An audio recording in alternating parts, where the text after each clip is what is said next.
Hello বন্ধুরা, তোমরা সবাই কেমন আছো? আশা করি তোমরা সবাই ভালো আছো। তো আজকের এই ভিডিওটার টপিক হচ্ছে পাইথনের স্ট্রিং। তো চলো ভিডিওটি শুরু করি। তো সর্বপ্রথম আমরা আমাদের উইন্ডোজ এক্সপ্লোরারতে যাব।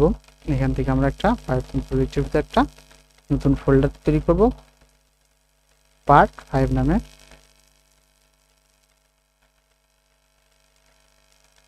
এবং এটাই আমরা আমাদের ভিজুয়াল স্টুডিও কোডে ওপেন করব।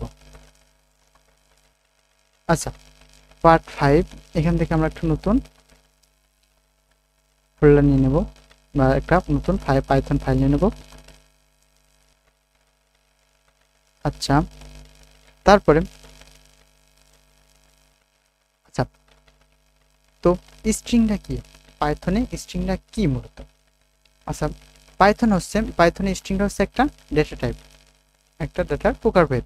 অথবা এটাও বলা যায় যে স্ট্রিং হলো অনেকগুলো অক্ষরের বা ক্যারেক্টারের সমষ্টি। String is a collection of character. আচ্ছা, স্ট্রিং কিভাবে ডিফাইন করা হয় হয়তো আমরা জানি। তো চলো একটা উদাহরণ দেখি। সাপোজ আমরা একটা ভেরিয়েবল ডিফাইন করলাম এক্স, এবং এর ভিতরে আমরা সিঙ্গেল কোটেশন মার্ক অর্থাৎ এইটা, অথবা ডবল কোটেশন মার্ক বা এইটা, এর ভিতরে আমরা যা কিছু লিখবো সেগুলো হচ্ছে স্ট্রিং। যেমন আমরা যে কোনো ক্যারেক্টার লিখি, যে কোনো কিছুই লিখি, এগুলো সব স্ট্রিং হিসেবে গণনা করা হয়। এটা সিঙ্গেল কোটেশনের হোক বা ডবল কোটেশনের ভিতরেই হোক, এগুলো সবই স্ট্রিং। তারপরে এটা হচ্ছে সিঙ্গেল লাইন স্ট্রিং। আসলে মাল্টিপল লাইন স্ট্রিংটা একটু দেখি। আমরা আবার একটা ভেরিয়েবল নিলাম এক্স, এবং মাল্টিপল লাইন স্ট্রিং কিভাবে ডিফাইন করা হয়, ঠিক একবার দুইবার অর্থাৎ তিনটা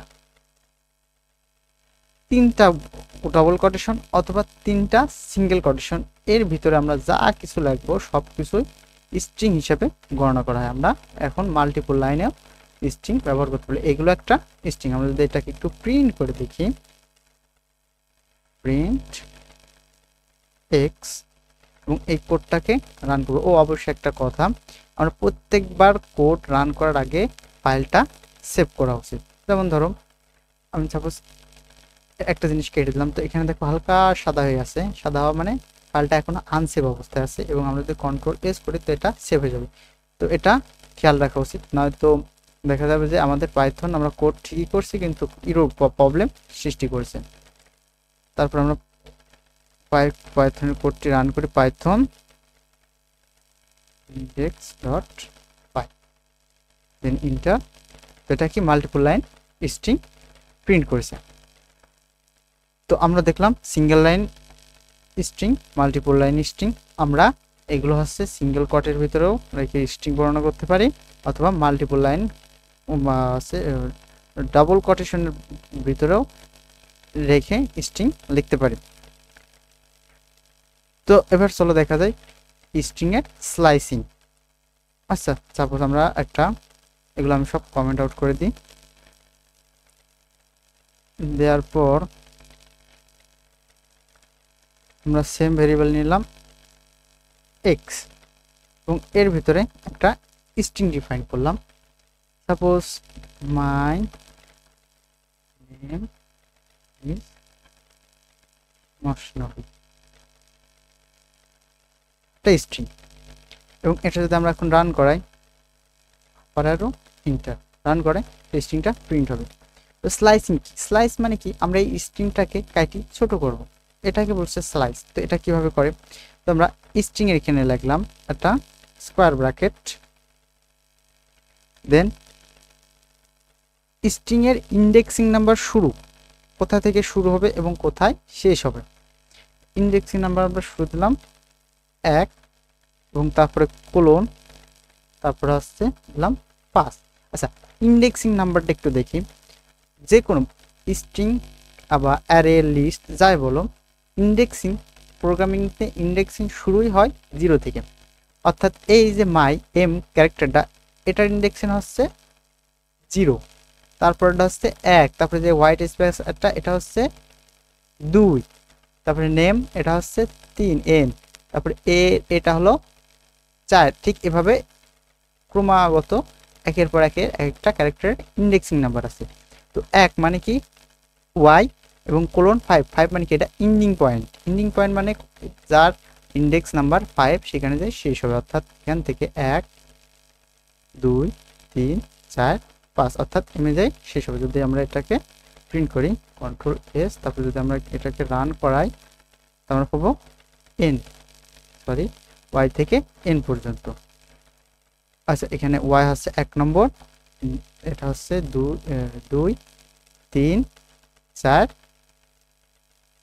এমটা হলো 5 নম্বর, অর্থাৎ এমটা প্রিন্ট হয়নি, অর্থাৎ এ পর্যন্ত হয়েছে, অর্থাৎ এই 5-এর আগ পর্যন্ত। তো এটা হচ্ছে স্লাইসিং। আবার আমরা যদি সেম কাহিনী করি, অর্থাৎ আমরা শুরু থেকে পঞ্চম ক্যারেক্টার পর্যন্ত, অর্থাৎ যার ইন্ডেক্স 5 হবে ঠিক ততদূর পর্যন্ত নেব। তো তখন কি করব, প্রথমটাকে কাটিয়ে দেবো, অর্থাৎ শুরু হবে একদম 0 থেকে এবং শেষ হবে 5-এ। যদি এটাকে প্রিন্ট করে আমরা দেখি এবং এই কোডটা যদি আমরা এখন রান করাই, তো আমরা my character is my slash এনা পর্যন্ত আসছে। আচ্ছা তারপরে এটা ছিল মানে নির্দিষ্ট একটা ব্যবধানে, পরেরটা হলো শুরু থেকে নির্দিষ্ট দূরত্ব ব্যবধান। এবং আমরা আরেকটা উদাহরণ দেখব, একদম শুরু থেকে অর্থাৎ স্পেসিফিক পয়েন্ট, অর্থাৎ আমরা 5 থেকে শুরু করব এবং শেষ করব একদম লাস্ট ক্যারেক্টার পর্যন্ত। এটা রান করাই আমরা দেখব একদম লাস্ট ক্যারেক্টার, অর্থাৎ পঞ্চম ইন্ডেক্স থেকে শুরু করে একদম লাস্ট ক্যারেক্টার পর্যন্ত এটা প্রিন্ট করলো। সেটা আমরা কমেন্ট আউট করে দিই। আচ্ছা সরি 3টাকে কমেন্ট আউট করে দিই। আচ্ছা তারপরে আমরা যদি এখন মাইনাস ইন্ডেক্সিং দেখি, মাইনাস ইন্ডেক্সিং কি করবে, এখন উল্টা দিক থেকে গোনা শুরু করবে, অর্থাৎ আমরা এখানে 5 নিলাম, এখানে মাইনাস দিলাম এবং এটা শেষ করবে কোথায়, -1-এ। এটা এখন কিভাবে আউটপুট আসবে একটু চিন্তা করা যাক।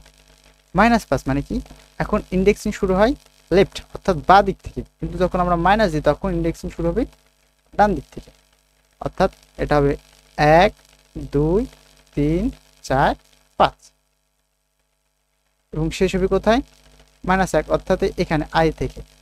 যদি এটাকে আমরা এখন রান করাই তো কি SNAB অর্থাৎ SNAB অর্থাৎ এই 1 বাদ 2 3 4 5 অর্থাৎ এই S থেকে B পর্যন্ত।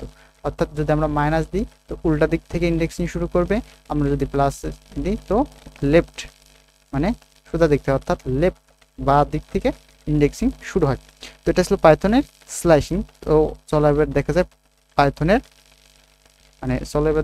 স্ট্রিং এর যোগ। আচ্ছা সাপোজ একটা জিনিস করে, আচ্ছা এটাকে আমরা একটু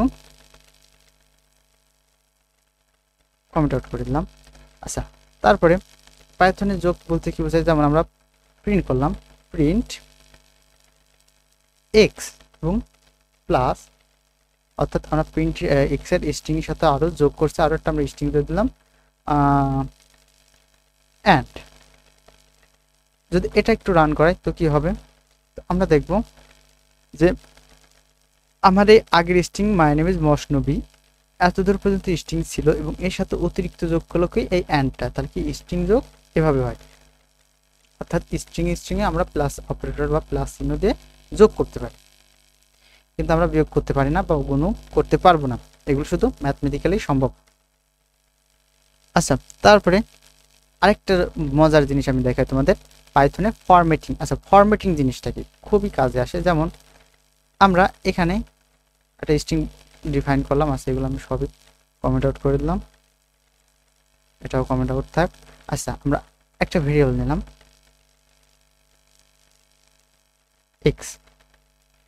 এক্স এর ভিতরে লিখলাম আমার নাম মশনবী লেখার পর আমরা প্রিন্ট করলাম, এখানে আমরা এফ লিখবো, তারপরে শুরু করব স্ট্রিং, তারপরে লিখবো মাই এবার আমরা লিখবো কার্লি ব্র্যাকেট এবং এর ভিতরে আমরা এক্স কে অ্যাক্সেস করব, অর্থাৎ ফরম্যাটিং জিনিসটা একটু দেখি। তো ফরম্যাটিং জিনিসটা আমরা একটা স্ট্রিং এর ভিতরে কার্লি ব্র্যাকেট দিয়ে এর ভিতরে আমরা কি পাইথন কোড লিখতে পারি, অর্থাৎ পুরা স্ট্রিংটা একটা ডায়ামিক করা যায়। তোমরা হয়তো যারা জাভাস্ক্রিপ্ট করেছো তারা হয়তো জানো জাভাস্ক্রিপ্টে টেমপ্লেটিং সাপোর্ট পাই। আমরা টেমপ্লেটিং এর মাধ্যমে কি করতে পারি, বাইরে থেকে যে কোনো একটা ভেরিয়েবল অথবা একটা স্ট্রিং এর ভিতরে একটা ভেরিয়েবল বা স্ট্রিং এর ভিতরে আমরা একটা জাভাস্ক্রিপ্টের কোড এক্সিকিউশন করাতে পারি। তো পাইথনের ঠিক সেম কাজটি করা হয় পাইথন ফরম্যাটিং দ্বারা। আমরা যদি এটা এখন রান করাই তো আমরা তো পাবো মাই নেম ইজ মশনবী। আচ্ছা, আমরা যদি এখানে মশনবী না দিয়ে যদি রাতুল দিলাম তো কি আসবে, তো এটা তখন মাই নেম ইজ আসবে Ratu, my name is Ratu. এটা আসলো পাইথন ফরম্যাটিং। তো আচ্ছা চলো এবার পাইথনে কিছু বিল্ডিং ফাংশন দেখা যায়। ফাংশন বলতে কি বোঝায় আর ডিফাইন ফাংশন বলতে কি বোঝায়, এই দুটো একটু ক্লিয়ার করি। বিল্ট ইন ফাংশন মানে অলরেডি পাইথন যে ফাংশনগুলো বানায় রাখেছে সেগুলো হচ্ছে বিল্ট ইন, এবং আমরা যেগুলো ডিফাইন করি অর্থাৎ আমরা যেই জিনিসটা বর্ণনা করি, যে ফাংশনগুলো বর্ণনা করি সেগুলো হচ্ছে ইউজার ডিফাইন ফাংশন বা ডিফাইন ফাংশন বলেছি। তো চলো কিছু স্ট্রিং বিল্ট ইন ফাংশন দেখি। তো আমরা একটা স্ট্রিং নিয়েছি, ধরো রাত নিলাম। আচ্ছা, আমরা যদি এটা একটু কমেন্ট আউট থাক, আমরা প্রিন্ট করব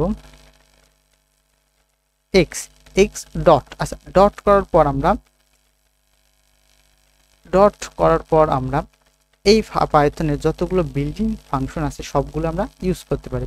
অলরেডি আমার ভিজুয়াল স্টুডিও কোড কি করেছে, অনেকগুলো সাপোর্ট অর্থাৎ অনেকগুলো সাজেশন দেওয়া শুরু করেছে। তো আচ্ছা, আমরা শুরু করি আপার কেস দিয়ে। আপার এটা একটা ফাংশন। আচ্ছা, আপার একটা ফাংশনের পেছনে প্যারেন্থেসিস আছে, মানে এটা একটা ফাংশন কল হলো। এটা যদি করি তাহলে আমরা কি পাবো, এই রাতুল যেহেতু আরটা বড় হাতের এবং সবগুলো ছোট হাতের না, আমরা কিন্তু এখন পুরাপুরি স্ট্রিংটাই আপার কেসে পাবো, অর্থাৎ সব বড় হাতের লেখা পাবো, রাতুল সমস্ত কিছুই বড় হাতে। আবার আমরা যদি আপার না করি যদি অন্য কিছু নিই, আপার না করে যদি আমরা সেন্টার করি বা কাউন্ট করি, কাউন্ট করলে কি আসবে দেখা যাক।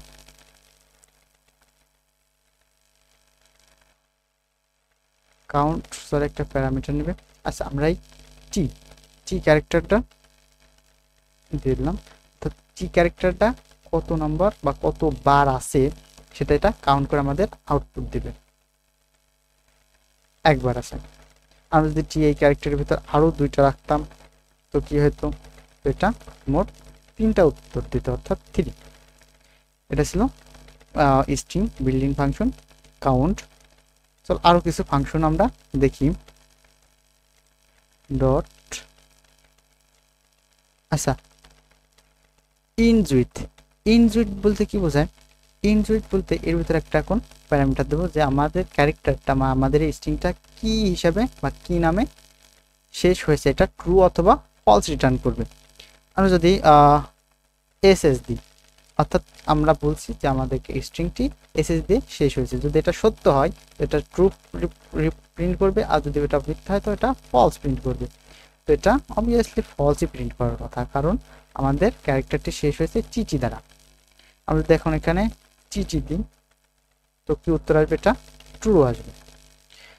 এছাড়াও একটা কথা, এখন এইভাবে আমরা যে কোনো স্ট্রিংয়ে প্রায় 48টি মেথড আছে যেগুলো আমরা ব্যবহার করতে পারি, যেমন ফাইন্ড আছে, ম্যাপ আছে, টু আপার কেস আছে, লোয়ার কেস আছে, তারপরে is upper case, is lower case, অনেকগুলো মেথড আছে বিল্ডিং, প্রায় 48টা। এখন যদি আমি 48টা তোমাদের দেখা যাচ্ছে যে ভিডিওটা অনেক লম্বা হয়ে যাবে বা প্রায় 2-1 ঘন্টাও সময় লেগে যেতে পারে।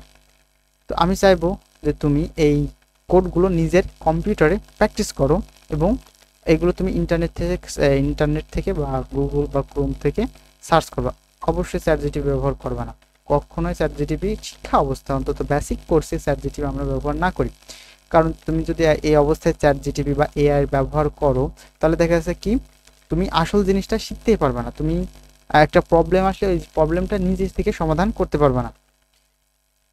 তো এই জন্য চ্যাট জিটিপি থেকে আপাতত কিছু সময়ের জন্য দূরে থাকা উত্তম, এবং আমরা চ্যাট জিটিপি শুধু প্রোডাকশনে যখন কাজ করব তখন ব্যবহার করাই ভালো। তো আজকের ভিডিও এই পর্যন্তই। সুস্থ থাকবেন, ভালো থাকবেন। পরবর্তী ভিডিওটি দেখার জন্য আমন্ত্রণ রইল। আল্লাহ হাফেজ।